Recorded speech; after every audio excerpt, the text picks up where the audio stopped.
Radio Free Skaro!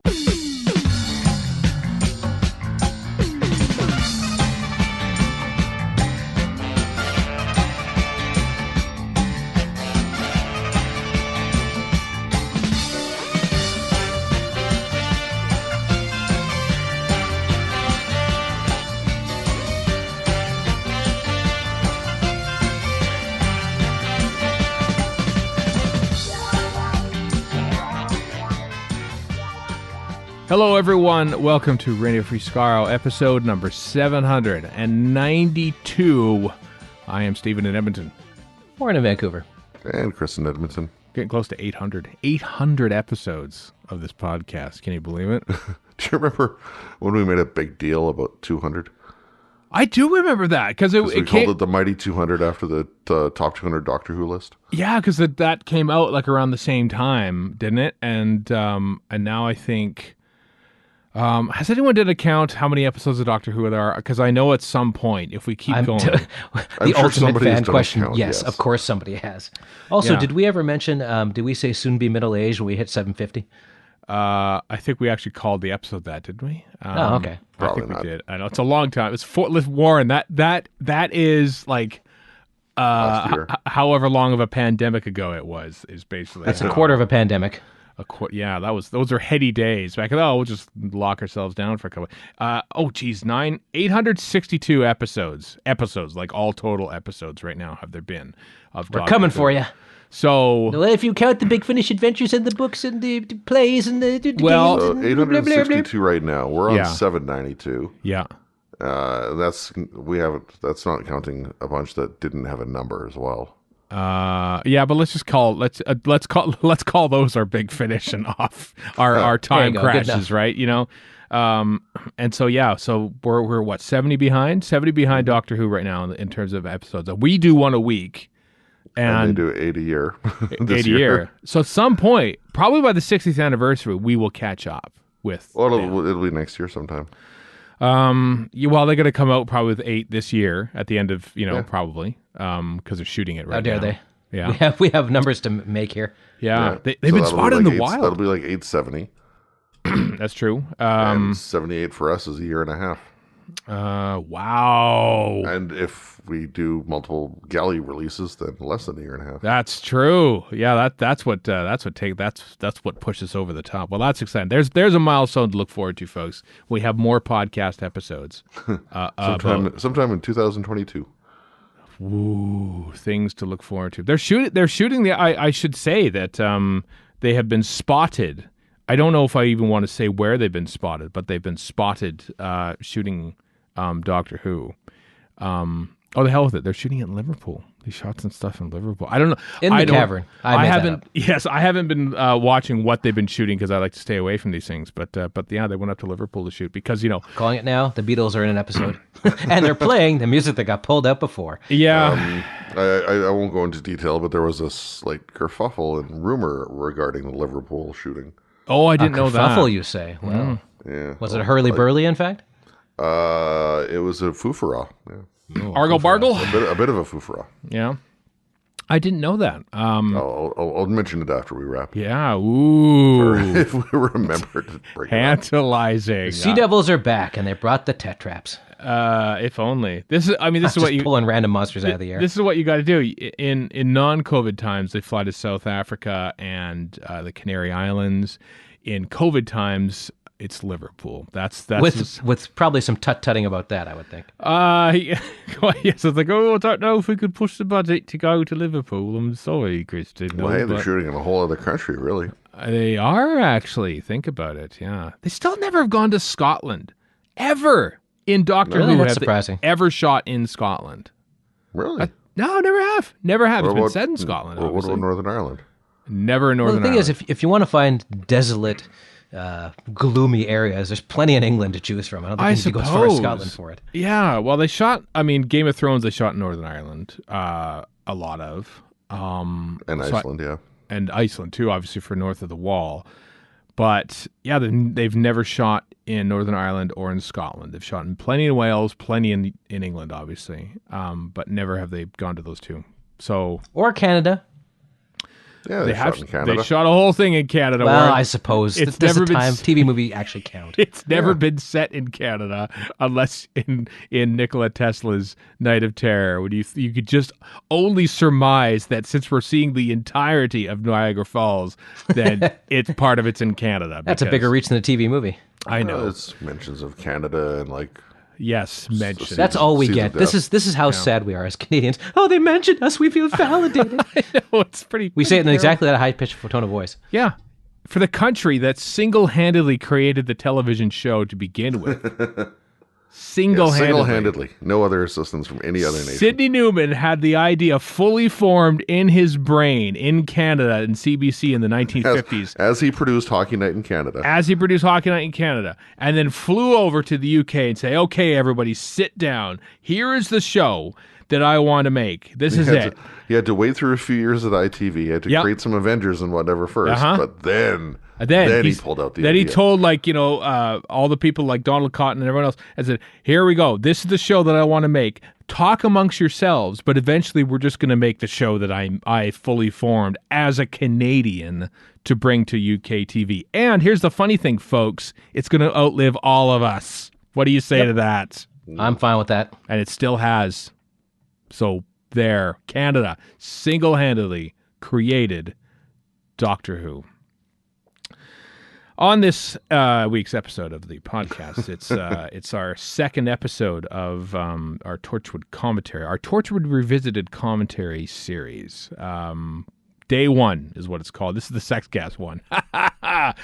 Yeah, it's just fun to say all these years later. Sex gas. Sex gas. Yep. It's like you're getting away with saying something dirty, but you kind of aren't. Yep, the maturity levels dip low. This is the teenage years of the Doctor Who expanded universe. Basically, it's. I tell you what, this whole week, I mean, because Christopher Eccleston has been all over the news. He's been interviewed in Doctor Who magazine. He's been interviewed in on Gizmodo, on Nerdist by our friend Ty Gooden. Graham Kibble-White did the interview for Doctor Who magazine. Great job for Graham. I know he's been wanting to do that for a long time. But it's been kind of fascinating with the looking back at Eccleston's one season of Doctor Who, which is around the same time-ish as Torchwood, basically. It feels weird sort of dipping back into the mid-2000s again. It's a different world anyway. But as you'll see in the looks vid fired but isn't HD Torchwood that we've been watching. I believe that's the actual term. Yes, looks vid fired but isn't. Yeah. The reason that there's been a big push because it was the 16th anniversary of the premiere of Doctor Who in 2005. 16 years, everyone. Yep. The classic series, the original, the first season, Eccleston's first season, is now as old to us as the classic series was when the Eccleston series went out. It's that long ago. We're at the Rebus operation, more or less. We're at the Rebus, and if you want to go even back further, then Rebus operation. Time, man. Time. Anyway, it's a good interview in Doctor Who magazine. Graham Kibble-White, who's all over, and it's obviously Doctor Who magazine's greatest talent because, of course, he's the one that included the Radio Free Skaro bit in that big finish yes, clearly. trailer. Because I guess we'd be his brother Jack made that. Season 17 is after 16 years. Yes. So it'd be season 17, not 16. I suppose not. Anyway, the Doctor Who magazine is great. There's part 2 coming up next month with the second half of the Eccleston interview. As I said, he's been in the interviews in Gizmodo and Nerdist as well. They've announced further volumes to the 9th Doctor Adventures. I only pre-ordered the one thinking there was only the one, the Ravagers one.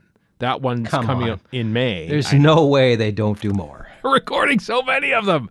Volume 2, which is Volume 2. Is that the Cyberman one? No.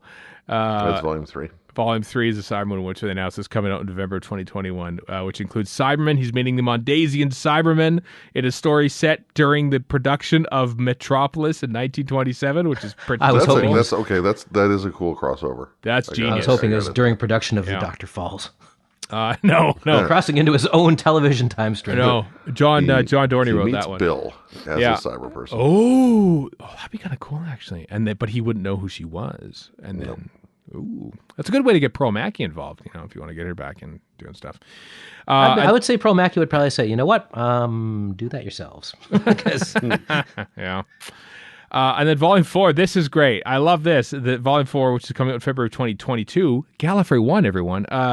The Doctor is reunited with Brigadier Lethbridge Stewart, as played by John Coleshaw. So it's only right that the Brigadier meets up with a Doctor that he hasn't met in any sort of format. Maybe he's met in comics. I'm not sure. By the way, can I just do a shout out briefly for the Custom Who Instagram account who did his own custom Cyberbrig? I'm not a fan of the Cyberbrig as an idea, but this guy creating a Cyberbrig figure is pretty awesome. Is it what is Custom Who? What is this? Custom Who does a lot of customized Doctor Who action figures. He'll take them and modify them, and it's a good Instagram account that I highly recommend. Okay. Anyway, he took a Brigadier figure and a Cyberman figure and mushed them together into a Cyberbrig, as inspired by another comic of like somebody did fan art of the Cyberbrig. Right. So it's basically a Cyberman with a mustache and a hat. But what more do you want? That's pretty much what Cyberbrig is anyway, isn't he? Yep. I mean, yeah. Anyway, so the 4 volumes, there's 4 volumes. I've pre-ordered 1, so I need to get 2, 3, and 4 if I want to complete this whole collection. The Volume 2 is coming out in August of this calendar year, and then Volume 3, as I said, November, and then February 22 will be Volume 4. So there you go. Lots of Eccleston, tons of Eccleston. They are making use of his time and his availability. Let's get him in and record 4 years worth of stuff. The word you're looking for is milking it. Whatever. You know what? Even Eccleston himself, and this takes a lot of, for actors to sort of admit, because they says, oh, really fell in love with the part. He says, I think in the Nerdist interviews, basically, I'm a working actor. This is what I do to pay the mortgage. I work. Mm-hmm. This is my job. That's fair. And the thing is, British actors are much more forthright about that than American actors are. American actors kind of get caught up in all the hullabaloo, and British actors will just do the job, Yeah. Flashback to Michael Caine, was it? Jaws 4 bought him a new house. Yeah. Yeah. Christopher Plummer, the late, great Christopher Plummer, was on set for 1 day for Star Crash, but they flew him to Italy for it. And this is, I will do your crappy little motion picture if I can spend a week in Rome. Yes, I will do that. Yeah. I've read, I can't remember the name of the author, but he was a Canadian who came down to the LA and did a bunch of writing for TV. And he was saying that most times, when you see people in stuff, it's because they're paying off part of a house in LA. Oh God, yeah. Like how many big budgets? Like really, John Cusack's in that now? Fair enough. You don't owe me anything, Bruce Willis. I don't really care about you. If you want to be in some crappy film, go for it. It's your job. Yeah. It's I mean, if I was an actor, I would totally do that. It's like, look at why not? I need a paycheck. I need a big paycheck. And let's face it, you get your face seen by a lot of people, in those types of movies, even if they're crap and stuff. So yeah, but not that Big Finish is these types of movies or that crap or anything. No, that's not. Yeah, that's not what we're saying. I'm sure it's great. I do like that, because I was reading about how they were recording. I mean, Eccleston actually went down to the studio. He recorded his parts in the actual studio. Whereas everyone else is sort of like around, recording at home and stuff, but they recorded Eccleston's bit in the studio. And I noticed that because I'm a nerd about this now, is that usually they have some sort of like professional kind of microphone like set up and like they're right close to it in a way, but they recorded Eccleston on a shotgun microphone, which is like placed further back, which means he can like sort of express a little bit more, I think. And perhaps that's an indication of how his portrayal will be in audio. Yeah, I read maybe the first half or so of the Gizmodo interview, and he mentioned that he was quite animated in his portrayal and was often asked just to stop moving and stuff. So, oh, really? Yeah. Hey, Eccleston, knock it off! I believe they said. Yeah. So maybe that's why the shotgun mic is there, is because he was like just really doing the movements. Yeah, I honestly think it helps in the performance, when you're actually physically acting out the character as opposed to just reading the lines. It makes sense. So I'm wondering if you don't have the visuals to sell the portrayal. You have to do it with your voice. Yeah. And at the end of the day, I'm not an audio director by any means, but at the end of the day, if the actor needs to, move and be animated to do that, yeah, go for it. Yeah, I remember when I was in the studio there for that one day at watching Colin Baker record his story in November 2015, and like he was like sort of like jogging on the spot during a bit because they were like running from someone or something like that. And I think that's cool. Like he's actually like he's not like trying to pretend that he's didn't jogging. fall off. Oh, that's enough. Endless. It was just neat seeing how actors, visualize, so to speak, their audio performance, and so that's why I'm just curious if they initially had their microphone there and thought, actually, we're gonna have to change out mics. Like, which came first? Did they think Eccleston's going to be animated? Let's use the shotgun mic, or Eccleston is blowing out our other mic? Let's get the shot mic in. This is the shotgun mic in. This is the important stuff that I want covered. Dr. Chicken and the egg. Yeah. Yeah. So, Steve Barry, if you're listening to this, answer me now. Do not wait for the translation. Answer me now. I want to know what guy. Nice Christopher Plummer callback. Yes, it was. What the microphone decision was when it came to Christopher Eccleston and his parts. We need to know. I do need to know. So there, Chris Eccleston, all over the news. He's back, baby, and it's about time. Also in the not in Vancouver. Not in Vancouver. Also in Big Finish land, Doctor Who, the fourth Doctor, as played by Tom Baker, as you'll recall. He's going to be meeting Alan Turing in a forthcoming full cast audio drama for Big Finish. It's coming out. Wait for this, in 2024. Good gravy. 2024. They've announced it. It's recorded. It's in the can. Tom Baker, God willing, will be celebrating his 90th birthday when this thing comes out in 2024. As I said off air, he need never die. No, he need never die. Anyway, there's a whole bunch of volumes coming out for Series 13, which is coming. So, yeah, that's pretty cool that he's meeting Alan Turing. That's a neat thing. That's a neat celebrity historical crossover that I think will be pretty cool. One of the scripts in there is by Matthew Sweet. Matthew Sweet's written. I didn't know he. Maybe he has written Big Finishes in the past. I'm not sure. He has. He has. Okay, he's quite a few. Fourth Doctor foray. Oh yeah, so nice. Look at that. Multi-talented individual is Matthew Sweet. Does a lot of stuff for the Blu-rays there, but like the season 8 Blu-ray, which now officially, now that it's April, we can say is coming in 2 months' time here in North America. Is it though? Yeah, it is. That one I believe. And if you believe our daily emails, Chris and I get daily emails from Amazon with updated shipping notifications for See, I've completely lost track of the complaints that I hear secondhand about this. I know. I'm just like, it's showing up when it does, and I won't be getting it anyway, so who cares? Yeah, that's true. Season 24 Season box 24 is your most favoriteest ever. You betcha. It's going to be great. Just the making of, just like the behind-the-scenes stuff I'm mostly looking forward to, let's face it. Thank you. Fine.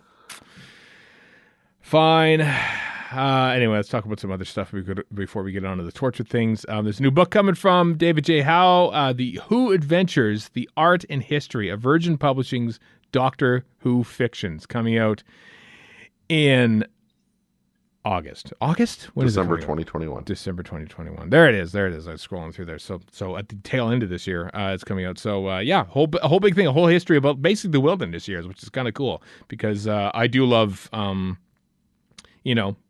books that cover the time in between the television series being there and not there and stuff, and it's kind of a cool, exciting thing. So that's coming. That's coming. All about the Virgin New Adventures and stuff. I'm sure I've asked this 1,000 times before and forgotten every time. But Did you read any of the New Adventures? I read the first 4, and then I read a few. So just the Time Warp series. Anything. Just the Time Warp series. Yeah. I remember reading part of Transit and not finishing it. But then reading Ben Aronovich's later stuff, like his own stories and The Quiet, Moonlight Ride, I think it's called. Anyway, it's like about a detective who can see ghosts, and that stuff's quite fun. Yeah. I think I at that point in my life, I was much more interested in reading nonfiction stuff about Doctor Who and not fiction stuff about Doctor Who. So while I enjoyed the Time Worm series, I really enjoyed Exodus by Terrence Dicks. It is amongst the best, yeah. Yeah, it's really, really good. And I thought Revelation by Paul Cornell was very good. And I was intrigued enough by... then the Cat's Cradle series came along, and you're like, I read like the first bit of it, and then I just sort of put it down and never got back to it. But I kept buying the books. I kept buying the books because I had to collect everything, and then I just gave away the books years later. So, despite never reading it, I like to go on about looms. Yeah. Did you read the books, Chris? There, you asking us to? Yeah. Oh, you did. Wow. For a time, for a couple of years. I used to work at and then I would books keep in buying Edmonton. them and just not read them, and I do still have them though. Yeah, you still have them. I'm going to give you the most Warren story ever. I used to work at, and I may have told this already. I used to work at Audrey's Books in Edmonton, and somebody, I can't remember who, it might have been you, Chris, but probably not, kept harassing us endlessly about each new adventure that would come in, and I would just get to the point where, was it you? No, I'd buy them wherever, like Kohl's or whatever. Somebody would have them on order, and it would just bug me endlessly day after day to see if they were coming in, and it actually kind of put me off Doctor Who, period. Like for a while there, I'm like, I'm not reading these, and this person is annoying me. Typical me. Something annoys me, so I'm just very extreme about my response to it. Wow. So and to this day, you still have never seen Doctor Who. I'm just yeah. That's right. So I've been faking it this whole time. Wow. Well, we got through almost 800 episodes before we finally admitted that to ourselves. So, yes. Also coming later this year, Doctor Who Atlas. There's an Atlas coming. There's a whole Atlas coming from Doctor Who. It's an official book and everything and stuff. The Doctor Who Atlas with the foreword from Rachel Talalay. She directed Doctor Who, don't you know? Whole bunch of episodes, as you'll recall, Vancouver's Own, in our 3-part miniscope earlier this year, complete with 30 maps, character profiles of companions and monsters. This stunning collection is perfect for new and old fans of Doctor Who, covering everything from well-known stories to little-known facts. I like maps, and I like Doctor Who, so I feel like I might be reading this book because although. How many maps do we see in Doctor Who? That's the thing. It's not like Middle Earth where there's a full map in every single book. No, they more talk about than anything else, like the episode second Doctor maps, where they're talking about the different cities. Yeah, maps in Marco Polo. That's true. We do have a big map. Or is that just the recon? I know that is actually a screen grab, but they used to do like a sort of a travelogue where Mark Eden would do a voiceover and stuff on film, and they'd say, "Oh, and then we went along this year, and that's canon, man." There's sort of a map when all the Toclophanes are killing everyone. On a screen, it goes zip, zip, zip, zip, America. Yeah. Zip, zip, zip, London. There's probably ones for like Skaro is probably in there too, because I think we've seen like brief maps. Like remember that the war board in the war room, so to speak. Mm-hmm. Yeah. Yep. So anyway, it's coming out. I misread this as Doctor Who Atlas Shrugged, and I was like, no, that's directed by Zack Snyder. Speaking of books, I just want to point this out too, because it's going back to Doctor Who magazine, one of my favorite books of Doctor Who ever. We did a whole episode about this back when it came out, Who Graphica, by Simon Gary or Steve O'Brien with illustrations by Ben Morris. But now in Doctor Who magazine, they've began over the past 2 or 3 issues, a page basically kind of an updated thing where they talk about things which are completely nerdy. Like this one, for this one, it was all about 9 because they're talking about Christopher Eccleston. So like the 9th companion, the 9th this, Nitro 9, who the 9th producer was, all sorts of wonderful nonsense and done up with great Ben Morris graphics. So I wanted to point that out because I love Who Graphica to bits and still refer to it quite often, so much so that I think I need to buy the digital version because I'm worried that I'm going to wreck the physical copy. But they've been contributing to Doctor Who magazine now, and it's great. Just like the Doctor Who Atlas will be whenever it comes out. Nicely tied back in. Thank you. Also, is this the last news? No one has passed away. That's it. There's on the unofficial side of things. There Pencil Tip Publishing. We talked about them before because they came out with a book from our friend Stacey Smith and Bill Evenson called "Look at the Size of That Thing," which came out now. It's out now. It came out in March. All about comedy and stuff. Little do we know that they've done a few things for some other Doctor Who releases, including another thing called Chroma Key, which is like the making of cult TV. I bought an issue of that for the tripods. Didn't even realize it came from them. But it comes from a place called Pencil Tip Publishing, which is based in, Warren, it's based in Vancouver. You betcha. Your home city of Vancouver, British Columbia. And that's about all I have to do with it, being in the same place. Yeah. Well, they're coming out this month. April 15th sees the release of a new book called Sarah Jane Smith, Roving Reporter. With there's some fiction in there. There's some other stuff. 12 exciting short stories. 2 exclusive comic strips. There's essays. There's artwork. There's even a special foreword by Sadie Miller, of course, Elizabeth Sladen's daughter, who now plays Sarah Jane Smith in the Big Finish audios. All net proceeds from this publication will be donated in support of the British Columbia Cancer Foundation, which is superb. So links in the show notes. You can buy it starting April 15th of this calendar year. Look at that, Canadian content on this. We didn't even have to shoehorn it in like the Sydney Newman thing. That's actual proper Canadian content, and for good I think cause. that was boot horning. It was much past shoehorning. That's true. Big giant boot. Anyway, links in the show notes. Martin Horning. RadioFreeScaro.com. I don't think Doc Martens have the heels that you think they do. Anyway, that's it. That's it for our news, everyone. After the break, going back in time to 2006 for some more Torchwood Revisited.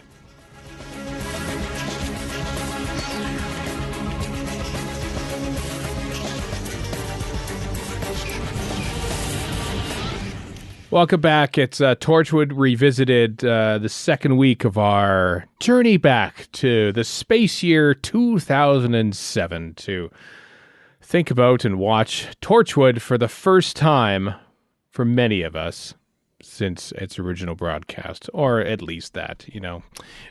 So we had fun last week with Everything Changes, and today is the confusingly named Day One. It was originally called New Girl, but Zoe Deschanel reached back through time and said, no, you cannot have that name. She has that power, yes. She does have that power. So speaking of Hitchhiker's Guide to the Galaxy, which we talked about last week. Anyway, you've all got your DVDs, your legally purchased Blu-rays, all that stuff. Good. We're going to watch Torchwood Day One. Here we go, everyone. In 3, 2, 1, play. Hope we get a recap. Preamble. Yeah, we do. Every week now we get recaps. This stuff. Oh, no, this is it. I wonder we don't if this get is a why recap. Indira, what's her name, got credited, because she's in this little promo bit. Well, she's not in the opening. She's not in the title credits as of this episode. Oh, okay. Yeah. All right, never mind. Actually, hang on. That's right. Check that. She might be in episode 8. I can't remember. She is definitely in episode 8. They keep killing Susie. No, in yeah. the opening title. In Oh. credits. Oh, we'll find out I can't in remember if she some is or week's not. time. Mm-hmm. I want to say she might be. Yeah. So now we're officially in pre-credit sequence, because that was like, what would you call it? What we just saw, the little Recap. like, it wasn't a recap. It was just like, here's what happens on this show. I think it was more like a show. It's kind of like when Karen Gillan gives her little spiel for space. yeah, remember that? BBC Yeah, America, on the international versions. Yeah, that Series 6, yeah. I think it's Series 6. Yeah, or is it Series 5? 6. I think it's Series. You can see it on Crave, It was and it's 6. annoying. Oh, what? They still have those on? Boo. Mm-hmm. Where is Torchwood in this country? Is it on BritBox? I think it's on BritBox, actually. I think it is on BritBox. Yeah. That would make sense. Yeah. Well, no, it doesn't I've actually. had BritBox for several years, and I'm like, I've just never bothered. Here we are. Yeah, the podcast compels us, Warren. Well, it just, as we finish episode 2 at whatever point tonight, Warren, you can always sit down and continue with episode 3 if you really want. I could, but I'm not gonna. Yeah. It's a Superman. This is, I'd like to remind you, only how many? Less than a decade away from 9/11. Yes. 5.5. Well, as they filmed it, probably 5 years. Yeah. So yeah, a streak of a giant ball of in the air fuel. I feel like there's some separation. Maybe that one actually, you know, maybe that one actually has James Woods on it. it's One can only hope. It's fascinating, really, to watch. Like, you know, because they mentioned 9/11 in Love Actually, like in the opening speech in Love Actually, which was what, 2003. Mm-hmm. And even then, it was like, oh, geez, they just mentioned 9/11. It just seemed like such a shock. Weird. Like there's, I can't remember when did Munich, was it 2008, somewhere around there? That, came out? The movie? Munich. Yeah, I don't remember the movie. You mean? Because they Sorry. add there's a whole thing where they're talking about terrorism in Israel and all the rest of it at the very end, and then they just suddenly put the Twin Towers in the background to remind you of what's coming, and it really works. But I'm like, well, how far off was it? I don't remember. So written by Christopher. Yeah, I noticed that. I also Oh, like how Gwen's mobile phone showed the size of the text message from back in the days when data limits mattered. all right. That's true. That's true. 2007. Goodness me. Yeah, back when they were charging us for text as if they weren't microscopic digits worth of data. And the When worst, did the the worst iPhone thing come about out? that is SMS messaging, like the transmission piggybacks off voice service. So it doesn't, it's part of the bandwidth that's getting used anyway. Well, everything is a fraud. Roaming is nonsense. Like, it's absolute nonsense. And finally, it's kind of been destroyed. But it's just for the longest time, it was just, you have to pay $30 because you happen to go over a border. Yes.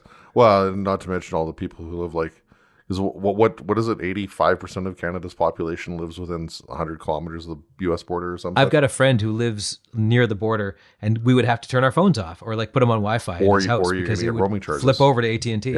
Yeah. Or to get roaming charges. He has an arrangement with Rogers, so that doesn't happen. I'm sure that happens on the opposite side too, where Americans get screwed over because they're kicking into whatever our network is. Yeah.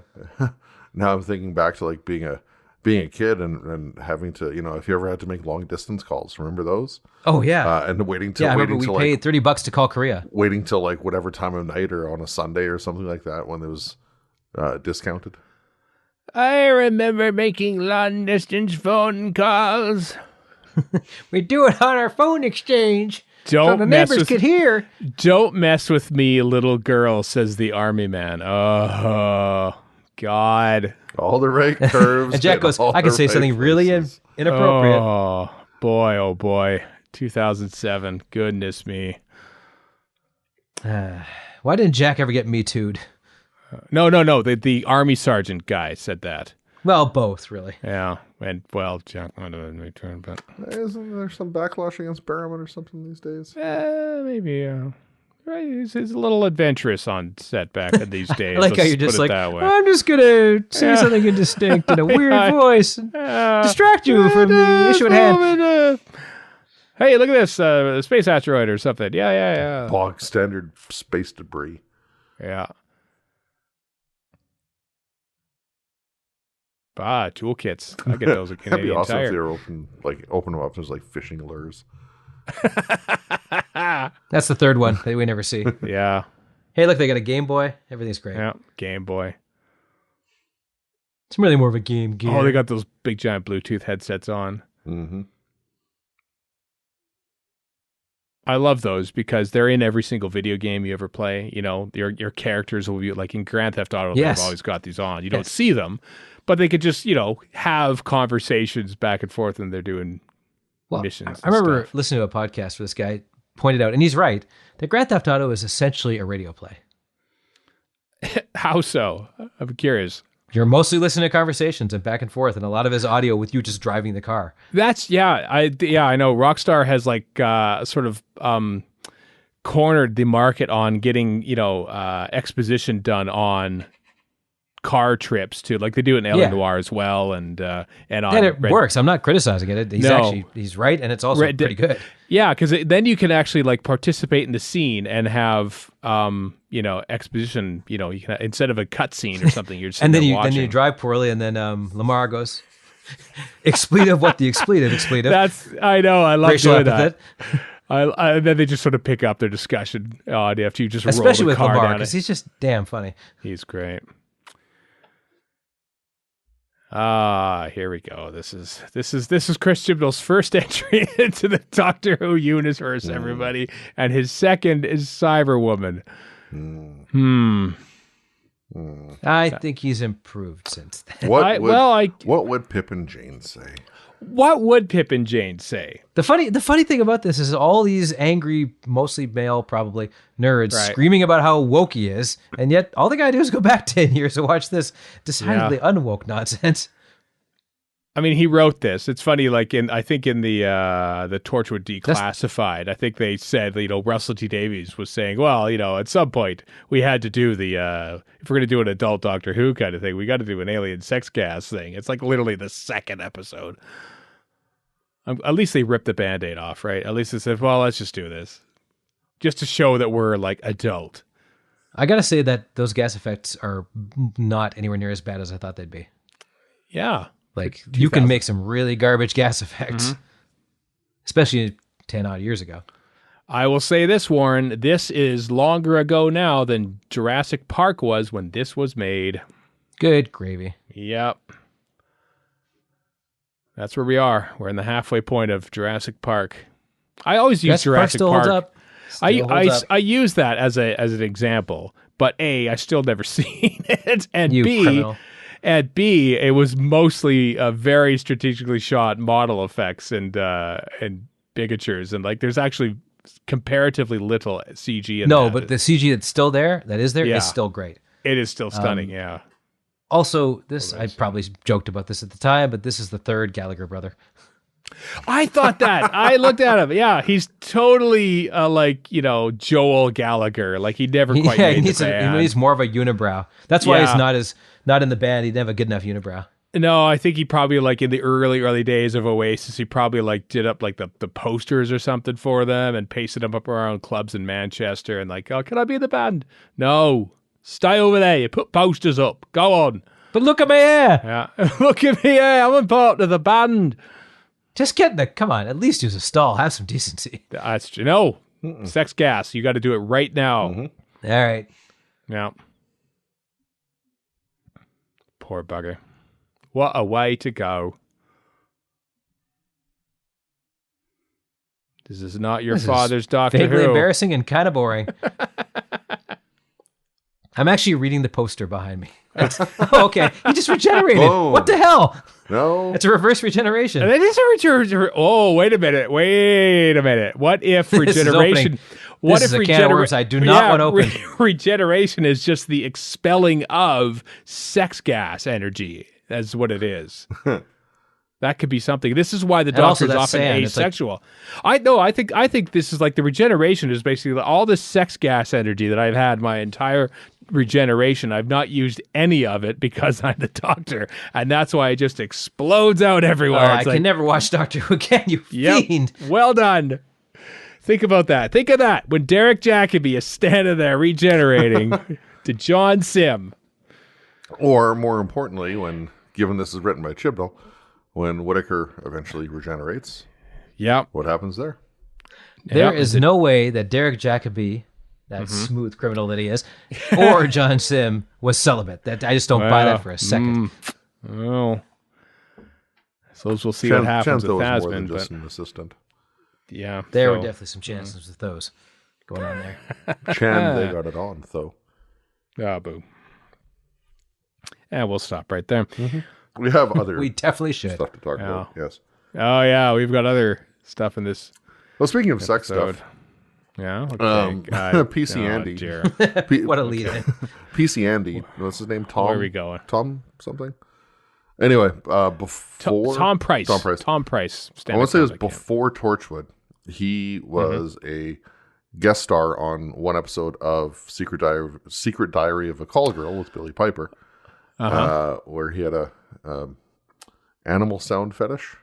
Could only get off with the what now? Emitting animal sounds or hearing animal sounds, something like that. Wow.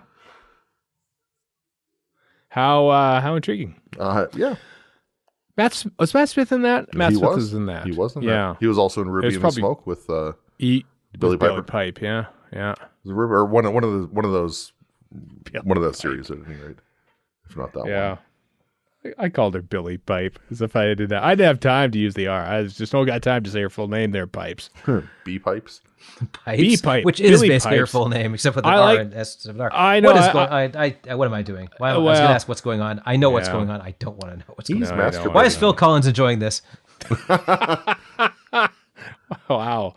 I thought for a second you said Phil Collinson, and that would have been very disturbing. No, Phil Collins. Phil Collins. No. I won't besmirch the good name of Phil Collinson. Yeah.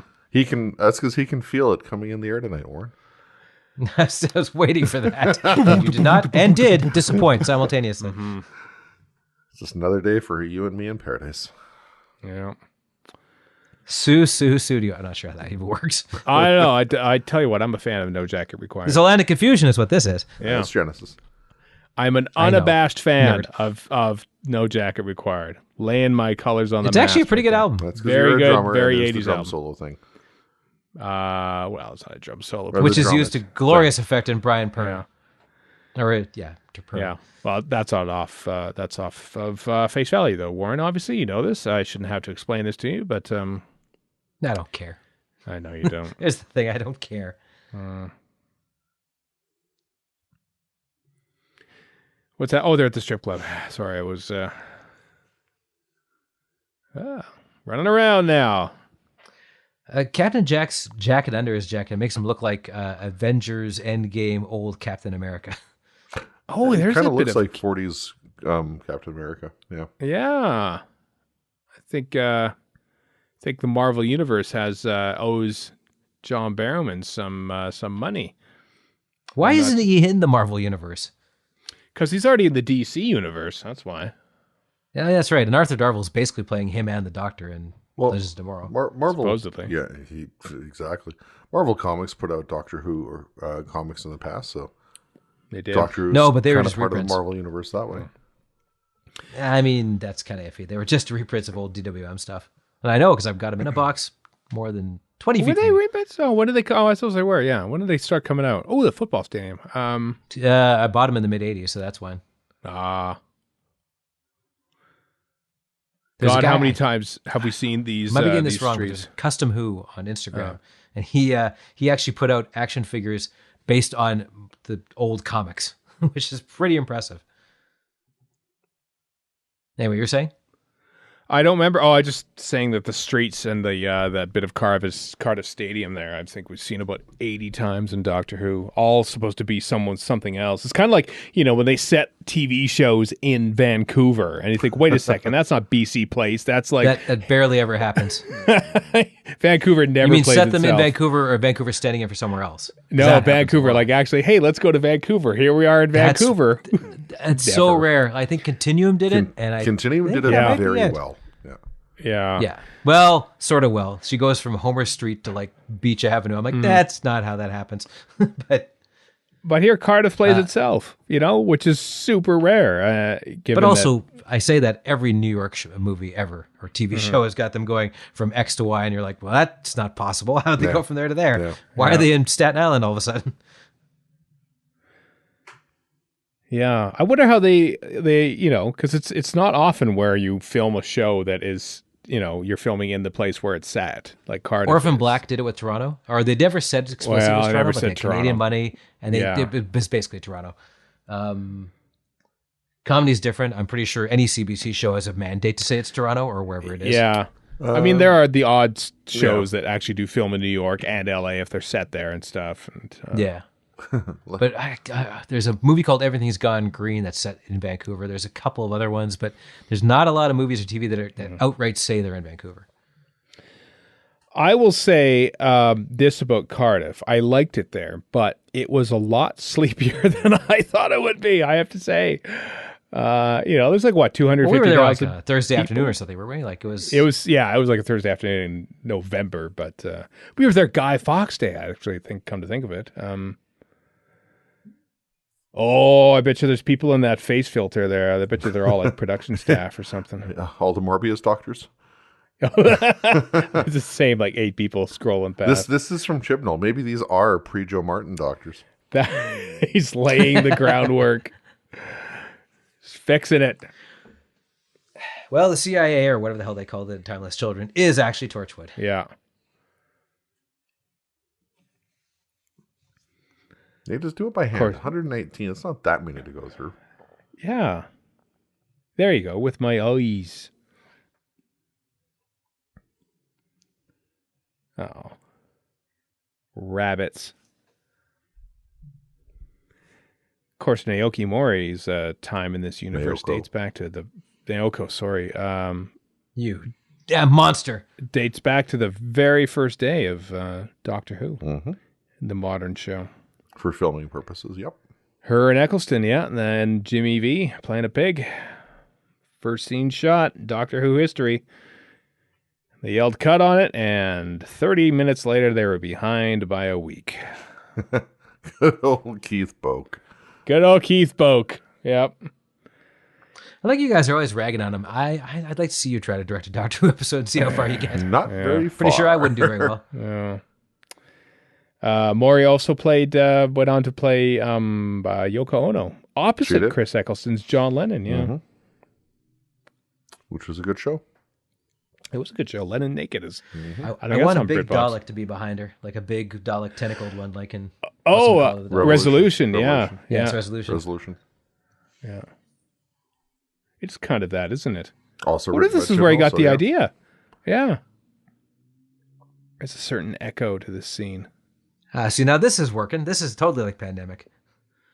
Well, not this part, but the delivering of a package. What's your pandemic going, Warren? Jeez. No, God, no. I did not know this is coming, which is stupid. Yeah. He is delivering a package, but, all right, Warren. Oh, stop it. No. I feel terrible. I did not mean it that way. That's I just right. meant the actual delivering of a physical package of goods from Amazon. Yeah, it's a physical package, all right. Oh, for God's sakes. I know. All you gotta do is just agree with everything I'm saying, and I go deeper into This a is it's even pandemic. worse. This is terrible. Yeah. The gas masks are pandemic, though. That's gas masks and Amazon delivering things. There we go. That's what I'm trying to say here. And sex gas, of course. Of course, yeah. Well, that's what causes COVID-19, isn't it? Sex gas. It is I'm the sex pretty gas. sure we're watching COVID-19 being born right here. Mm-hmm. In 2007, 6. That's a bit of ropey blue screen there. That's better. Oh, maybe she was actually there. I don't know.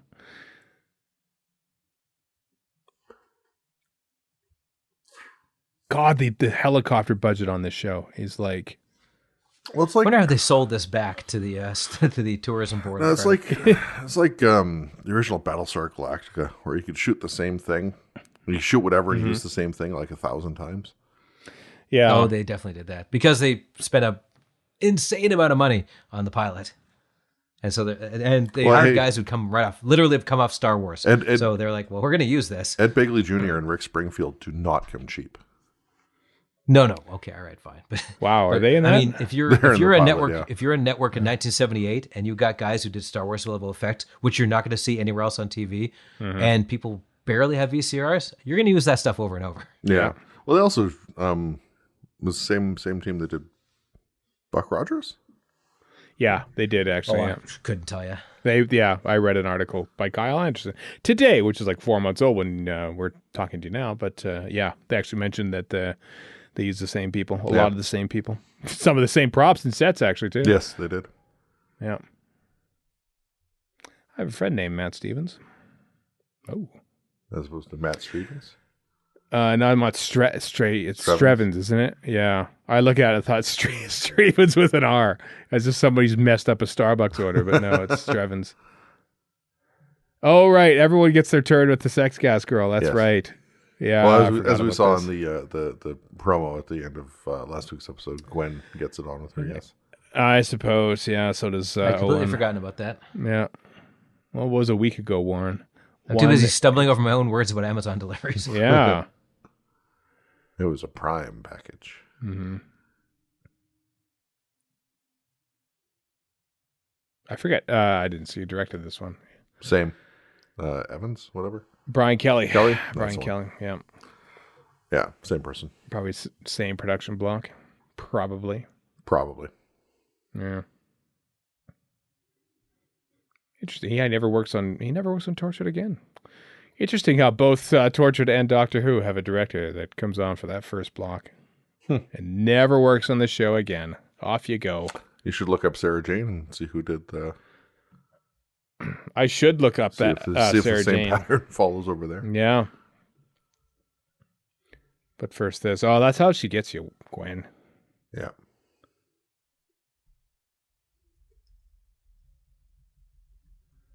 Good old Sarah. I still can't believe that they they aired on the same damn day. Colin Teague directed Invasion of the Bane. But Did you know? What about the first of Gorman, you perv. season 1?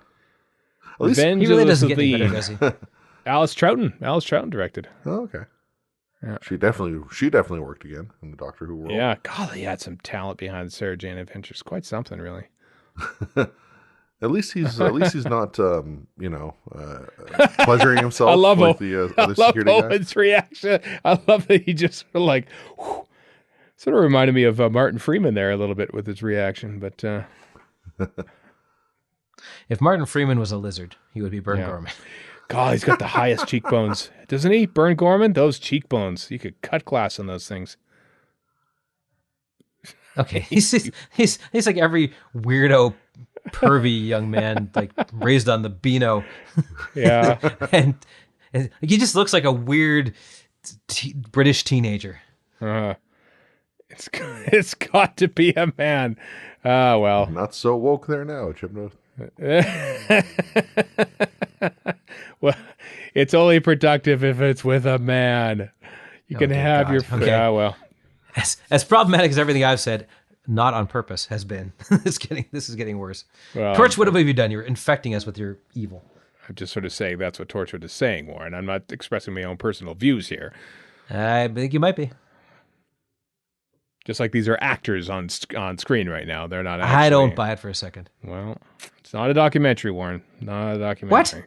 Yeah, I'm sorry. Sorry to break it to you. You lied to me, Torchwood. You lied to me. You know what is a documentary? Goodfellas. 100%. How dare you? All that is actually real. Actually, you're not even that far off because it is based on... No, it's actually real. They filmed all of it. By the Bookwise took guy the by Henry camera Hill. out. It was mostly on videotape, and they filmized it later. But it's all a documentary. And that's why you never see Joe Pesci again after that, because he got killed. Because why would you? He's not an actor. Yeah. Oh, geez. Come on, where's the sex gas when you need it? I know. Get the sex gas to the Weevil. She's thinking Come about on. it. She's kind of thinking about it a little bit. Like, I've still got some pent up energy here from sex gas. And now woman. she's saying, "Oh, it has to be a man, does it? Does it have to be a Weevil man?" Yeah. Mm-hmm. Is that what you're telling me? Thanks for nothing, lady. Sex gas woman. I'll be a hired hand. Working on a sex farm. I know that's a song that's meant to be terrible, but it's kind of great. There are so many great songs on that Spinal Tap album. It's ridiculous how good that movie is. Oh, man. Spinal Tap. Yeah. I like Jack's really lax management style here. I don't know if I like it as much. I like his feels hair. like Chinese food. It's been a while since I had Chinese food, given a lot of it is meat. Well, simple solution is just start eating meat again. Well. And I suppose there is some vegetarian stuff, Saint but it often has like Trying to fish read the beer sauce label. and stuff. Oh. I saw mucus. Was so Jack probably actually not from the Earth? Just a future Earth? I don't remember. Yeah, the 51st Beauchesne From the Peninsula. alien- Yeah, he's Earth, yeah. Okay. Yeah. He's a time agent from the 51st century, just like Magnus Yeah, Greel. but I couldn't remember the Beauchesne Peninsula, where the hell that is. That's where he's born. But he's human. Yeah. Well, I know that, but I'm just saying, where is it supposed to be on Earth? Oh, Yeah. See, here we go. Here's the bit. This is interesting, actually. This is quite fascinating already. About how, the Time Fam in series 11 and 12, like, don't know much about the Doctor, even though they've been traveling on the TARDIS for quite a while. Here's the Torchwood crew not knowing much about their boss, despite having the job. Well, as we I'm talked about last week, the fact that none of them knew about his immortality. Yeah, exactly.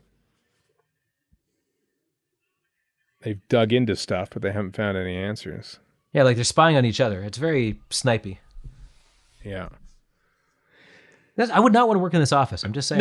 No, I would rate it low if I was. Well, especially Yeah, glass door, bad rating. but good prawn crackers.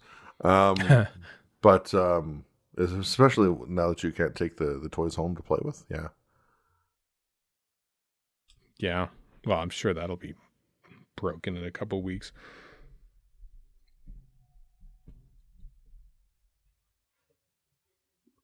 I remember all the websites, the Torchwood website had that same sort of motif on it, that the file folders are on there on the screen.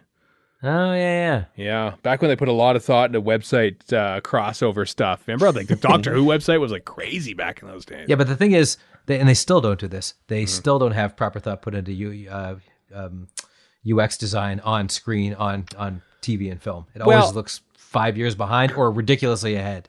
That's the thing. I mean, That would be a time thing, though. I don't put any.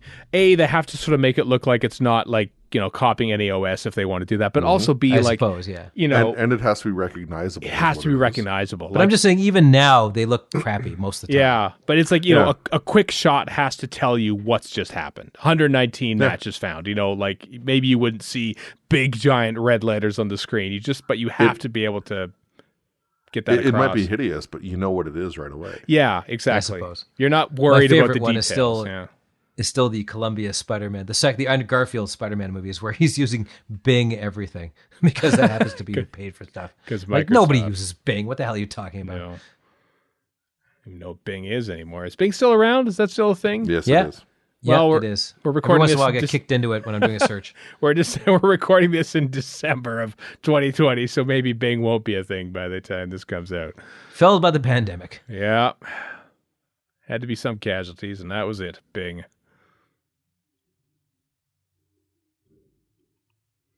Orlando Bloom. The relative merits of Orlando Bloom and Heath Ledger. Oh. I just want to point out there's only 19 minutes left. Yeah. Kind of happy about it.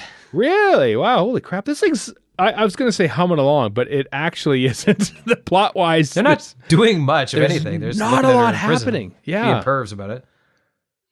Just like the credits roll by a lot more slowly. It's a different era for TV. It is a different era. Stuff can breathe.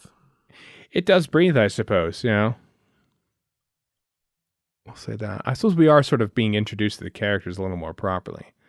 Mm-hmm. I do find it's a good like introduction to all the characters. I feel like we get a good handle on who they are in this first couple of episodes. We don't have to dwell too much. There's no great giant backstory for everyone right off the bat. Like it's not an origin story per se. We join them and they're already together, which I like. We definitely get introduced to Eve Miles' eyes quite a lot. Yeah, a lot of wide-eyed acting. Very amazed by what she sees.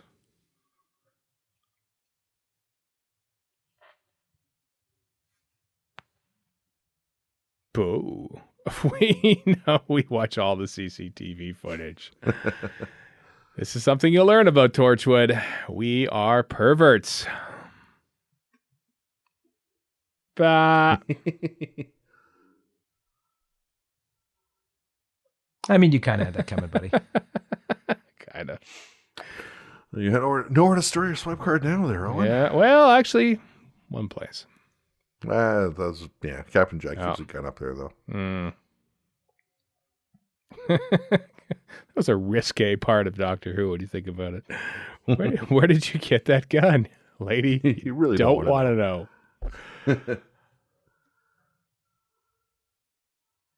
Hands on hips, like Christopher Robbie. Okay, so all right. Character question here. Okay. So it has to be a man, and the man when he orgasms dies. Yeah. So what if Jack started shagging her? What would happen? Dies, turns into dust, reforms from dust. I mean, round 2. Really, in some ways, Jack could have probably let's kill 2 birds with one stone. Let's see if there's a limit to how much sex gas she needs, and we could just keep doing this until she runs out of energy or doesn't need any more. And bonus, I get to have lots of sex as Captain Jack.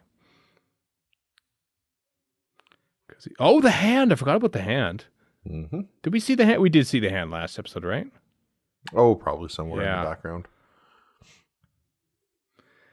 Kind of wish you would have just take the hand. Take it. We don't need the hand. We're never going to want to see this in Doctor Who again. Believe me.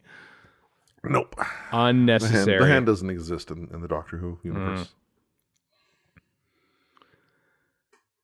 I forgot about the hand. And now I'm forgetting about Series 3 of Doctor Who, because obviously he takes the hand. Mm-hmm. No, he doesn't take that's the how hand. he finds At the end of Torchwood season 1. Oh, right. That's right. In the beginning of Utopia is running towards I and that's forgot how about this. He used the hand to track him. Oh, man. Yeah, there we go. Yep. It's all coming back to you now. It is all coming. This is fun, yeah. Ah, yes. Some Celine Dion just to cleanse the palate after that Phil Collins adventure. Mm.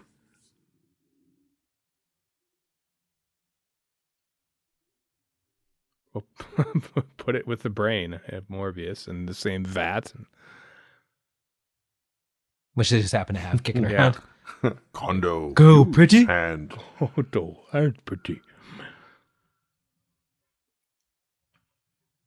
Good. Oh, we've been to that restaurant there, Warren. That's Have we? Oh, yeah. yeah, Yes, Naoko we have. Mori just ran past there. Yeah, or at least we walked by it anyway.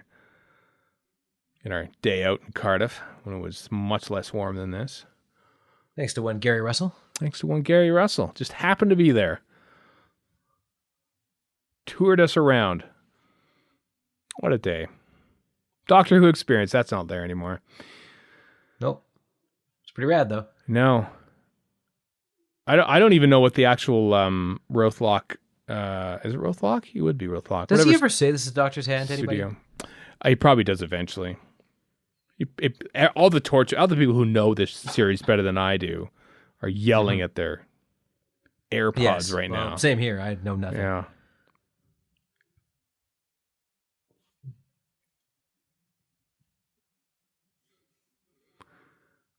And then Burn Gorman dies, doesn't he? Owen Harper and Yeah, not In for a season season and two, a half. yeah, they both die in the same episode. They go through people like I remember there's a high casualty rate near the end. Yeah, Miss Tosh dies as well. yeah. Owen dies and then persists as a animated corpse for a while. Yeah. Tosh dies in episode 12, something like that. Somewhere close to the end. And then, Yeah. of course, Yonto and Children of Earth. Mm-hmm. Jack all the time. Mm-hmm. Oh, I think I remember this scene coming up. The rat or whatever exploded. Now that I'm watching it, yeah. And that's why you're a vegetarian. Rat jam. That is unethical. Unethical. He just watched The Fly a number of times. And was inspired by it. God. Ooh, 86 that's some The fun, Fly, that's some not fun 50 camera whatever. work. I like it when they do this for It's like usually the drug scenes. 1979 video for Smashing A Pumpkins. lot of yeah. It's basically just strapping the camera to her or near her. Yeah. Oh yeah, super straightforward. I want to say the first time I saw that was in Mean Streets, directed by Steven Spielberg in '73. They did that. I think Harvey Keitel. Where is the pornography district? Because that's apparently where she is. Cardiff is the pornography district. No, it's not. Just all sorts of snogging and ads. And now you're everything. leaving Crotchtown and Yeah. entering Pottstown. Thighville. Yep. Ah, you're in the legs district. I see. Back alley somewhere is the back of the kneecap. Yeah. The premise of this episode seems more ridiculous to me than the actual episode. It really does. Yeah. Mm-hmm. So this is the opposite of an incel. It's an Excel. It's an Excel spreadsheet is what it is. I did not do that on purpose. Owen Harper is terrible. I think he does everyone sort of matures a bit in this second season, as I recall. Vaguely.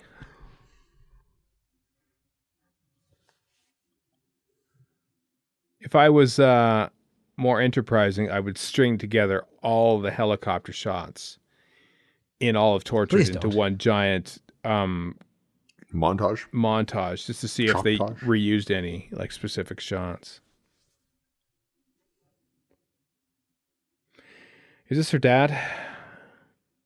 Mm, That would be really no. problematic. Yeah. Well, no. Oh, maybe no. But I gotta tell you, I not don't her need sex dad. gas to be excited by this awesome top he's wearing. Oh, it's her. Oh, boy, her first boyfriend. I gotcha. Her first lover. First lover. Oh. Ulcers. Tesco tea. Sex in the background. ulcers. Yes, sex Sexy. ulcers. Sex farm for sex hookers. I tell you, I just grow sorghum I'm back back. there. Oops. The first time I heard the word sorghum was in that episode of The Simpsons. It's a rather sorghum affair, wasn't it? Top notch. That is a ridiculously dramatic entrance. The dartboard nearly flew off. He was a bit of a twerp anyway. I like the way he refers to his previous conquests, itself a problematic term, as his back catalog. First time I heard the word bromide was in Terror of the Vervoids. Just going through the first time I heard words, and when they were in Doctor Who. Mm-hmm. Yep. More importantly, when they're in Doctor Who. Most importantly, I that's still right. remember it being in Hudsucker Proxy. Oh, I learned most of my words in Doctor Who. I know I learned the word iconoclast from Doctor Who. Colin Baker era, man. I tell you, the vocabulary of that era, the very era that Chris Chibnall derided. Very, as I try to think of the words, it's very Flowery. flowering. Very young me. This van is too silly to be hidden. The Land Rover. Yeah, it's just a little ridiculous with their silly lights. Oh, I think there should be a Lego Ideas kit for the have the Torchwood crew with their Land Rover. I do not think Lego will go within 10 feet of Torchwood. Probably not. We were lucky to get. Now, we said that about Doctor Who, and they did. So they did, yeah. Well, a little more of a wider appeal. Yeah, that's a lot of people waiting to donate sperm. Mm-hmm. I assume. I believe so. Their inspiration. All I can think of it like in a scenario like that is so there's 4 guys sitting in the waiting room. They all know what each other is there for and to do. Mm-hmm. You know, wouldn't that be a little? Well, awkward? they're mature adults; they can handle it. Yeah, unlike one of us here, Chris. I don't know if I can handle it. We just make small talk in the waiting room. So, donating sperm, huh? Yeah, me too. Yeah, First time. yeah. No. Second time today, as a matter of fact. Oh, yeah. Well, she the first one she found was gay, so I mean that kind of backfired. Yeah, because it won't work, or what? I don't know how the rules work of this incredibly sexist alien. I don't know. What's wrong with being sexy? No, sexist. Karis does not have a glove in her mouth. Oh, wait, you see the cover. Very provocative indeed. Just going to do Spinal Tap lines for the rest of this episode. How does Jack not get shot with these dramatic entrances? He's making a hell of a racket. He's flying around. He's more of a target. Oh, it's a little much, isn't it? Just like, and I love that it's like an old, maybe it's not an old revolver, but just good. Strategically placed death ashes. Swinging that thing. Why are there Trojan condoms at a sperm bank? Why did she go room to room? Why did she just go into the I don't know. Yeah. The lobby and just that's 5 havoc. counting, and there are only 4 in the waiting room. So yeah, some of them might have been in the clinic rooms. Mm.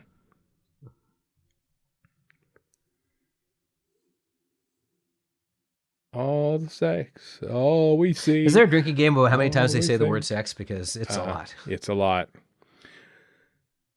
Why would they call this episode Day 1? It should have just been Sex Gas. Sex Gas Woman, really.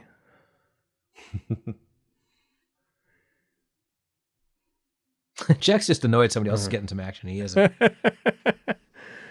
Doesn't seem fair. Jack is... Yato doesn't have a stopwatch yet. No, Jack is remarkably celibate in this show up until he hooks up. And then he's committed Yanto. to Yanto. Yeah, I know. Like he gets all of his dalliances out of the way before he runs into the doctor and is Mr. Well, and the other thing is he doesn't dalliance that much. He's involved with that guy in Miracle Day for, I don't know, years, I think. Yeah, but like we hear about the tales, Children of Earth, we see his grandson.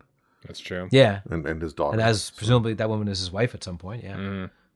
Or, a committed relationship of some sort.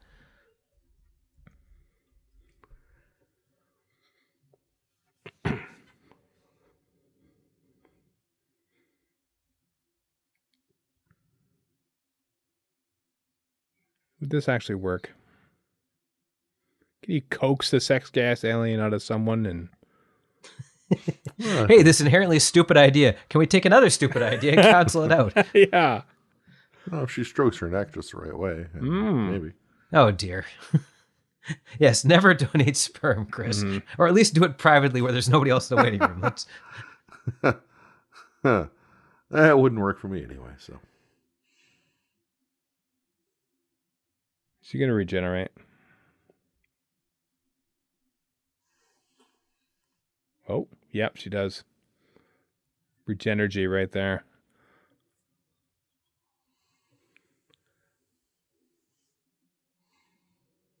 How are these effects looking for 2006? Not bad. Clouds. Yeah, not too fine. bad. Oh, dear. Ah, smart. I forgot about that. Mm-hmm. So obviously that works for gas. Wow. Well, it's a barrier. You just can't permeate the barrier, I guess. Oh, God. Think Okay, of it stop. as Don't say a word. I was going to say, think of it as a giant condom for the sex gas. That's There we true. go. There it is.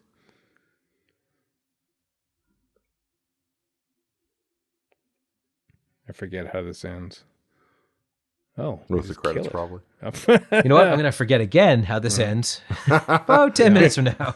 It's kind of like Ghostbusters in a way. Maybe not. It did actually die. It's kind of like Ghost. Yeah. Actually, you know what it is? That's a confession dial. This is like Heaven Sent. That's what I was going to say. It is the Almost confession exactly like Heaven Sent. Yeah. There's sand. Hey, kids, tell them I went the long way around. Is that supposed to be profound or is it just dumb? I don't know. I'm going to say dumb. I'm going to say it's dumb. That's a bit dumb too. That is a ridiculous Bluetooth headset. That is monstrous, isn't it? Look at that. You could like cut your cheek on that thing.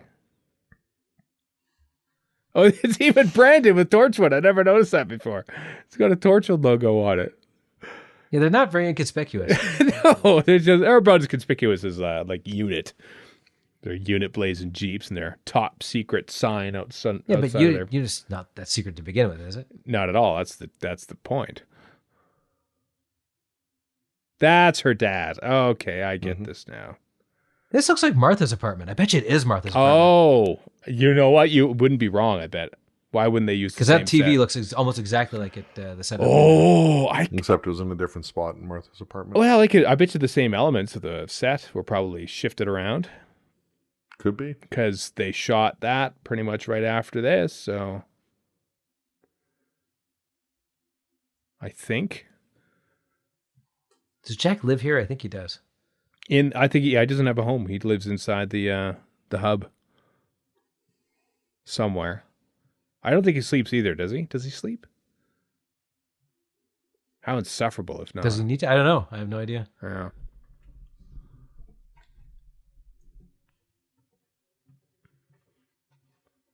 You'll be surprised to find I haven't put a lot of thought into Torchwood in the last 10 years.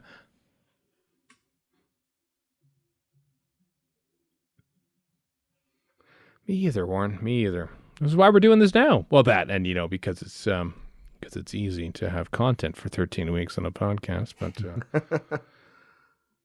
I have always thought about like revisiting Torchwood. So I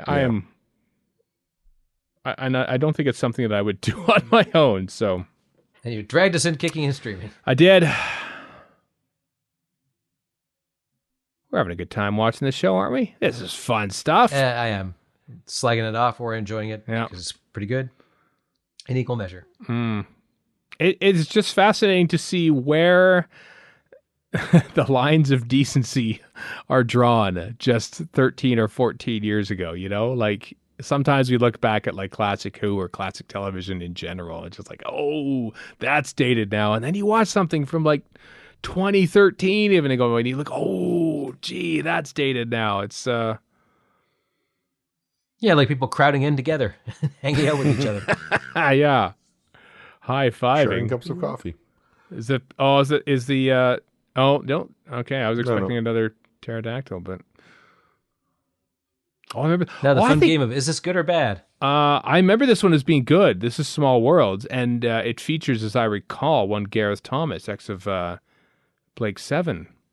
Yeah, okay. Plays an Oh, old is that man the in one? it. There he is, right there. Oh, yeah. Quick little shot you're there. right. Yeah. And somebody looks like Grant Gustin, apparently. Yeah, this is the PJ Hammond episode, isn't it? Small Worlds. Yeah. Yeah. Well, there we are. Well then. Well then, indeed. Well, Banksy. There was somebody named Banksy in this. We've known who Banksy has been, and he was in Torchwood, and we just didn't bother to follow up on it. Second director, Stephen Morris. Stephen Morris. He went on. I like the. I don't know who he was, but some guy called Rob Dix was in there. You know, they made fun of that guy over and over. Ray Holman was costume designer. Never knows that before. God, there's some people who work on Doctor Who now. Yeah, who just have been there for absolutely it's the farm years. Team. Yeah, it's totally the farm team. Absolutely. They got moved up to the bigs. The big time.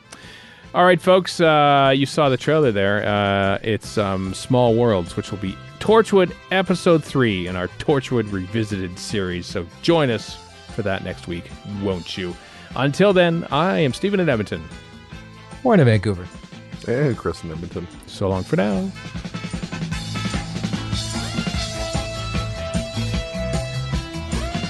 You've been listening to Radio Free Skaro. Find us online at radiofreeskaro.com. Follow us on Twitter and Tumblr at Radio Free Skaro. Subscribe to us on iTunes and donate to the show at patreon.com/Radio Free Skaro. Thank you.